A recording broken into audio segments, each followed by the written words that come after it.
This is SpaceTime Series 28, Episode 16, for broadcast on the 5th of February 2025. Coming up on SpaceTime, the Moon not as geologically dead as previously thought, a new mission to unlock the secrets of the planet Venus, and how the Saturnian moon Titan maintains its atmosphere. All that and more coming up on SpaceTime. Welcome to SpaceTime with Stuart Gary.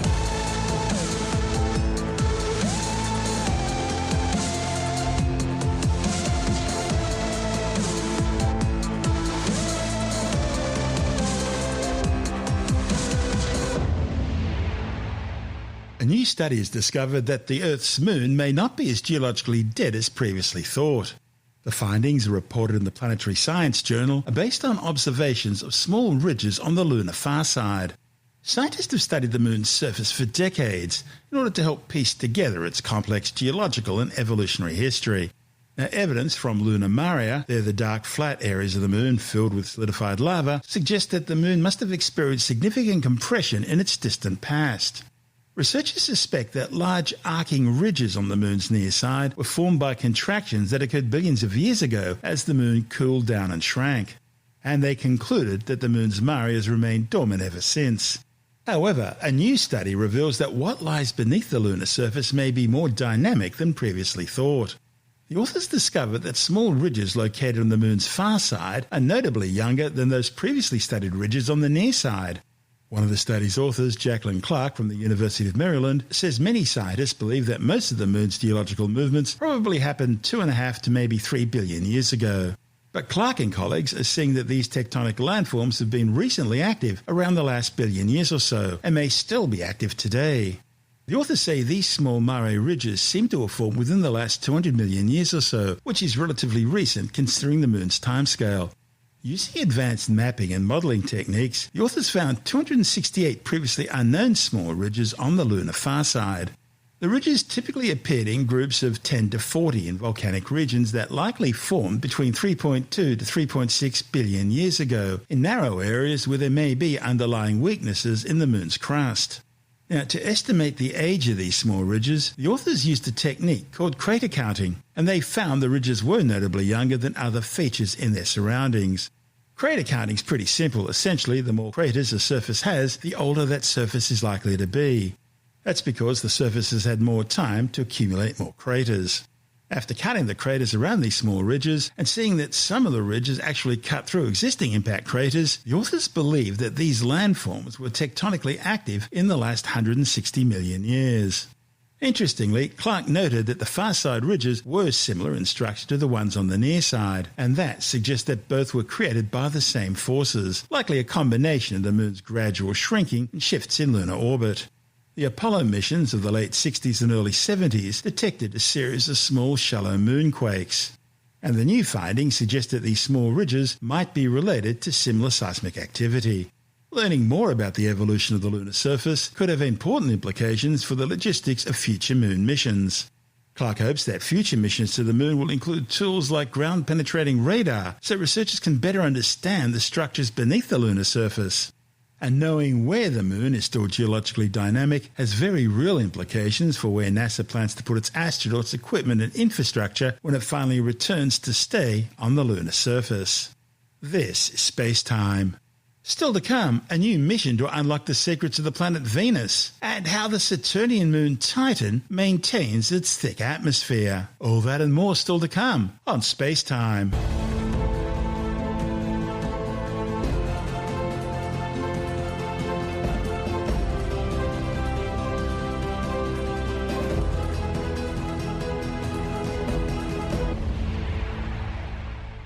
There's been a lot of talk in the scientific media, including here on SpaceTime, about NASA's new mission to study the planet Venus. It's called DaVinci. That stands for Deep Atmosphere Venus Investigation of Noble Gases Chemistry and Imaging mission, which is slated to launch in the early 2030s. DaVinci will explore Venus with both an orbital spacecraft and a descent module. NASA says DaVinci embodies the spirit of innovation and exploration that its namesake Leonardo da Vinci was famous for. It'll be the first probe of the 21st century to brave Venus's atmosphere as it descends from above the planet's cloud tops down to its heat-soaked surface. Two other missions, NASA's Veritas and the European Space Agency's Envision mission, will also explore Venus in the 2030s, but they'll both be doing that from orbit. The DaVinci spacecraft will study Venus's clouds and highlands during 2 flybys. It'll also release a spherical meter-wide probe that'll plunge through the planet's thick atmosphere and corrosive clouds, taking measurements and capturing high-resolution images of the Venusian surface as it slowly descends. The DaVinci mission will be the first to closely explore Alpha Regio, a region known as a Tesserae. So far only found on Venus, where they make up about 8% of the planet's surface, Tesserae are highland regions, similar in appearance to rugged mountain tabletops on Earth. Geologists believe they may be exposed cratons, ancient structures that have extended up through the mantle and crust. Previous missions discovered these Tesserae features using radar instruments, but of the many spacecraft that dove through Venus's atmosphere between 1966 and 1985, none studied or photographed these Tesserae. Thought to be ancient continents, Tesserae, like Alpha Regio, may be among the oldest surfaces on the planet, offering scientists access to rocks that are billions of years old. By studying these rocks, DaVinci scientists may learn whether Venus ever had continents and oceans, and how water may have influenced the surface. As well as being Earth's nearest planetary neighbour, Venus is considered to be Earth's sister planet. They're both almost the same size, with a similar mass and diameter. Both were formed under similar conditions, out of the same materials, and in the same part of the solar system. In fact, Venus once excited speculation that it could host the first human colony in space. See, back in the 50s and 60s, scientists thought the dense cloud cover meant lots of rain. After all, it's closer to the sun than the Earth is, so temperatures would be hotter and more humid. That would mean more water evaporation and more rain clouds. So, scientists of the day envisaged that under its thick cloud cover, Earth's sister planet was covered in a lush green tropical rainforest. Think Amazon jungle on steroids. And more rain probably meant a higher oxygen content too. And so some scientists even began speculating that the tropical rainforests of Venus somehow meant lots of dinosaurs. Of course, we now know that if Venus is Earth's sister planet, then it's a twisted sister with a massive runaway greenhouse effect. In fact, Soviet and American probes have revealed Venus to be the nearest thing to hell in our solar system. Its surface is scorchingly hot, with average temperatures of 462 degrees Celsius. That's hot enough to melt lead. And those thick, opaque, planet-shrouding clouds, well, they do cause rain. But the rain isn't water. Instead, it's droplets of metal-eating sulfuric acid. Now, scientists have seen what looks like snow caps on some of Venus's taller mountain ranges. But the snow isn't frozen water. It's actually metallic. Venus's clouds are so heavy, they crush the planet's rich carbon dioxide-based atmosphere, acting like a sort of lid on a pressure cooker and giving the planet a surface pressure 92 times greater than the average sea level surface pressure on Earth. The surface is dominated by over 1,600 volcanic structures, more than any other planet in the solar system. Its surface is 90% basalt and consists of a mosaic of volcanic lava plains, showing evidence of regular periodic resurfacing by floods of magma. Now, this indicates that volcanism played, and maybe still is playing, a major role in shaping the planet's surface. Even Venus's orbital characteristics are strange. It circles the Sun every 224.7 Earth days, but it rotates in retrograde compared to most other planets in the solar system. In other words, the Sun rises in the west and sets in the east. And the rotation rate is incredibly slow. A day on Venus lasts 243 Earth days. In other words, a Venusian day actually lasts longer than its year. This report from NASA TV. Venus, a planet with an ocean of air unexplored in the ways we look at the worlds around us and beyond. We're going back to that ocean of air at our sister world with a mission inspired by Leonardo called DaVinci to explore from the cloud deck to the surface over a region of mountains that could hold clues to how the early history of worlds like Venus and Earth worked. But by reading the chemical fossils in the atmosphere, the dynamics, and the other forensic clues to how an entire world with this ocean of air works, we'll learn about not only our own solar system and the history of Venus and whether it was habitable at one point, but also push that record forward to explore exoplanets that are like Venus, which we suspect are abundant around favorable stars. DaVinci will be the gateway that opens that door so we can explore better here and apply that forward beyond as we go into eras of gigantic observatories beyond James Webb, like the Habitable Worlds Observatory, Venus is waiting, and we can't wait to get back there. This is SpaceTime. Still to come, a new mission to study how the Saturnian moon Titan maintains its atmosphere, and later in the science report, new research shows dormant volcanoes can still retain massive magma chambers. All that and more still to come on SpaceTime.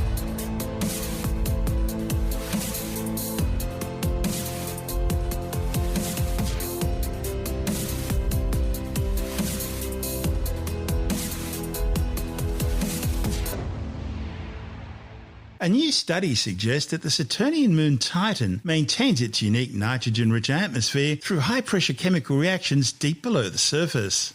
The findings, reported in the journal Geochemische et Cosmochemische Acta, based on laboratory experiments which have produced gases similar to those found on the Saturnian moon. Titan is the second largest moon in our solar system after Ganymede, and it's the only one that has a significant atmosphere. It's also the only world in our solar system other than Earth where clouds rain down liquids onto the surface on a regular basis, forming streams and rivers which eventually flow into lakes and seas. But instead of Earth's liquid water, on Titan, the weather's so cold, the rain is liquid methane and ethane. Now there is water on Titan, but it's frozen solid, so hard that it forms much of the moon's bedrock. The study's lead author, Kelly Miller from the Southwest Research Institute in San Antonio, Texas, says while just 40% the diameter of the Earth, Titan is an atmosphere 1.5 times as dense as the Earth's, even with its lower gravity. Miller says walking on the surface of Titan would actually feel a lot like scuba diving. The origin, age and evolution of Titan's atmosphere, which is roughly 95% nitrogen and 5% methane, has puzzled scientists ever since it was first discovered in 1944. Miller says the presence of methane is critical to the existence of Titan's atmosphere. See, methane is removed by reactions caused by sunlight, and it would disappear in about 30 million years, after which what's left of the atmosphere would simply freeze onto the surface.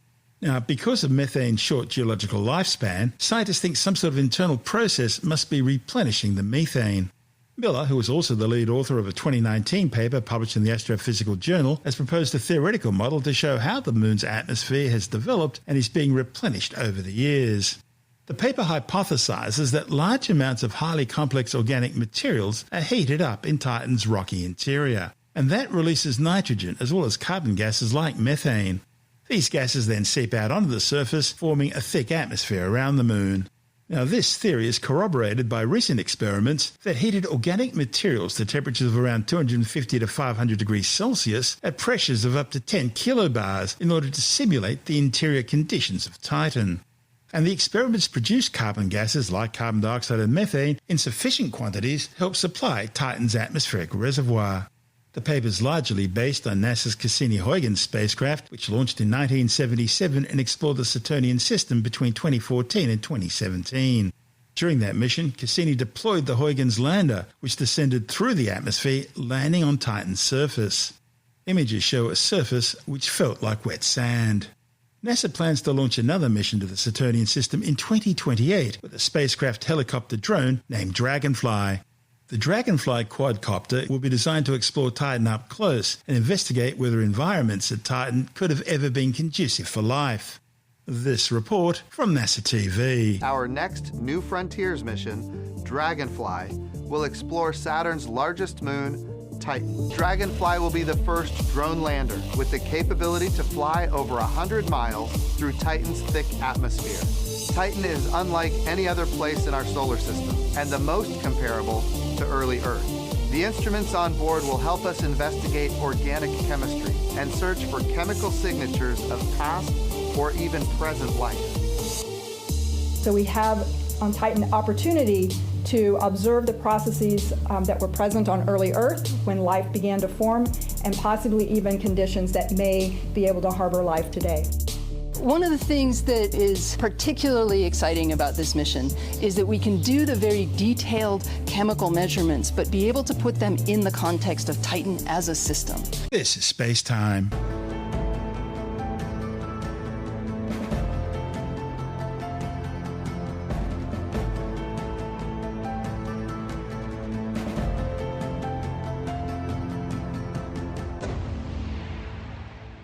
And time now to take another brief look at some of the other stories making news in science this week with the Science Report. A new study warns that temperature-related deaths in European cities could increase by up to 50%, resulting in some 2.3 million additional deaths by the end of the century. The findings, reported in the journal Nature Medicine, based on climate simulations using data on 854 urban areas across 30 European countries. These were used to estimate deaths from very cold and very hot temperatures, with increased deaths from extreme heat outpacing increased deaths from extreme cold. The authors claim strong climate change mitigation measures could reduce the number of additional deaths to just over 250,000 people by the year 2100. Scientists have discovered that, contrary to popular belief, dormant volcanoes sleeping for hundreds of thousands of years can still retain massive magma chambers. The findings, reported in the journal Nature Geoscience, found large magma chambers lurking beneath 6 volcanoes thought to be dormant in the Pacific Northwest Cascades Range. The new discovery challenges existing ideas of exactly what separates an active volcano from a dormant one. The authors used seismometers to identify persistent and large magma chambers in all 6 of the dormant volcanoes they studied. The results suggest that eruptions do not always completely drain a magma chamber. Instead, it will release some of the excess volume and pressure, and the magma chamber can then slowly be expanded and refilled over time as the crust gradually melts. Chinese scientists have successfully used embryonic stem cell engineering to create a bipaternal mouse, that is, a mouse with 2 dads, which was able to survive until adulthood. A report in the journal Cell Stem Cell claims the authors had attempted to create bipaternal mice before, but the embryos all stopped growing. In this new study, they focused on imprinting genes which regulate gene activity and were thought to be a fundamental barrier to creating a mouse with 2 parents of the same sex. The authors modified 20 key imprinting genes, finding that not only did this allow the creation of bipaternal animals that sometimes live to adulthood, but it also led to more stable stem cells. However, only around 1 in 8 of the viable embryos developed until birth, and not all the pups that were born lived to adulthood due to developmental defects. Also, those that did live to adulthood had altered growth and shortened lifespans and were sterile. Chinese company DeepSeek has developed a new AI chatbot which it claims rivals ChatGPT. The new technology was reportedly developed using fewer and less advanced chips than its American rivals. It's now quickly become the world's most downloaded app, causing technology stocks to crash globally. However, DeepSeek isn't really that good. It's heavily censored by the Chinese Communist government and refuses to discuss topics which are sensitive to Beijing, including the Uyghur people's enslavement in so-called re-education camps, the slaughter of Falun Gong members for forced organ donations, and the bloody 1989 Tiananmen Square massacre. There are also major security concerns with DeepSeek. All your personal data, contacts, searches, internet history, including text, uploaded files, feedback, chat history, video and audio inputs are collected automatically. Of course, this isn't the first time there's been concerns about Chinese technology. In 2018, the Australian government banned Chinese telecommunications giant Huawei from its national 5G network, citing national security concerns. It's also banned the use of the TikTok app on Department of Defense and government cell phones and computers. See, as a Chinese firm, DeepSeek's required to follow China's strict censorship laws and regulations, ensuring the new AI conforms to Beijing's communist values. Technology editor Alex Zaharov-Reutt from TechAdvice.life has tested DeepSeek, and here's what he found. Well, DeepSeek is an AI chatbot in the style of ChatGPT or Copilot or Grok, and its breakthrough is that it seems to deliver very similar sorts of results to what you'd get with ChatGPT. In fact, some of the benchmarks show that it's more accurate. But the creators claim to have done this without the massive investment in H100, top-of-the-line NVIDIA chips, nor the billions of dollars, if not tens or even hundreds of billions of dollars of investment that has gone into creating this algorithm. Now, an interesting thing is that when you download the app, you have this option to tap Deep Research, I think it is R1. And what happens then is that you see the AI reasoning with itself, sort of giving itself instructions on how it's going to respond to your question, even harking back to previous interactions that you've had. And then it gives you the response. So we haven't actually been able to see AI do that. Normally AI is a black box. There is this concept of explainable AI, which people want want, so they know what the AI is thinking and why it's coming up with those responses. And again, as I said, this is something we haven't seen with the other models. Now, the claim is that this was done for $6 million US, and the trick is that instead of having huge amounts of processors to generate and calculate each token, this new model is able to somehow predict the tokens it would need. But the criticisms are that it has been using ChatGPT's own results and research to come up with its answers, that it is getting a lot more funding from the Chinese government than is being led on. And it is actually using H800 chips. These are NVIDIA chips designed to be sold into the Chinese market, but they have about half the chip-to-chip speed in terms of being able to talk to each other. So this is meant to slow down the Chinese advancements. There are concerns that the app will take your IP address and your logs and the version of the operating system and the hardware that you have, and it will also, like TikTok, capture your keystroke rhythms and patterns. Now, this is not actually key logging where it's getting your exact keystrokes that you're typing, but for security and sort of other nefarious, sounding purposes, it is capturing this information to verify that it's you. And the concern is, and people have claimed that it's capturing your passwords and able to take your photos and images, but I don't see any evidence of that. I mean, other apps are capturing this keystroke information as well. There was talk that Facebook, even if you weren't hitting send on a post you were making within its app, it was still capturing all that information anyway, which is worse than what is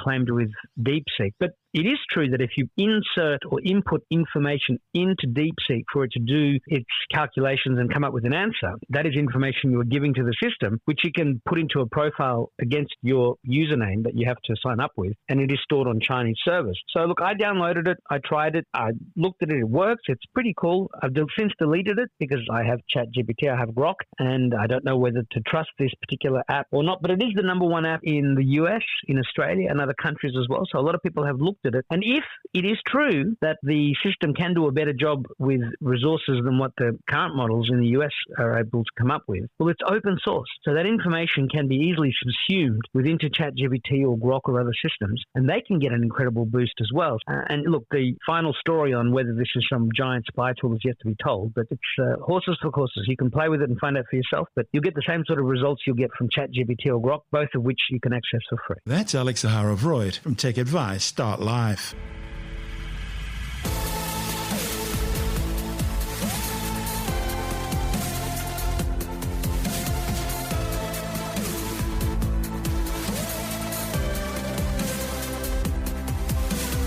And that's the show for now. SpaceTime is available every Monday, Wednesday and Friday through Apple Podcasts, iTunes, Stitcher, Google Podcast, Pocket Casts, Spotify, Acast, Amazon Music, Bytes.com, SoundCloud, YouTube, your favorite podcast download provider, and from spacetimewithstuartgary.com. SpaceTime's also broadcast through the National Science Foundation on Science Zone Radio and on both iHeartRadio and TuneIn Radio. And you can help to support our show by visiting the SpaceTime store for a range of promotional merchandising goodies, or by becoming a SpaceTime patron, which gives you access to triple-episode commercial-free versions of the show, as well as lots of bonus audio content which doesn't go to air, access to our exclusive Facebook group, and other rewards. Just go to spacetimewithstuartgary.com for full details. You've been listening to SpaceTime with Stuart Gary. This has been another quality podcast production from Bytes.com.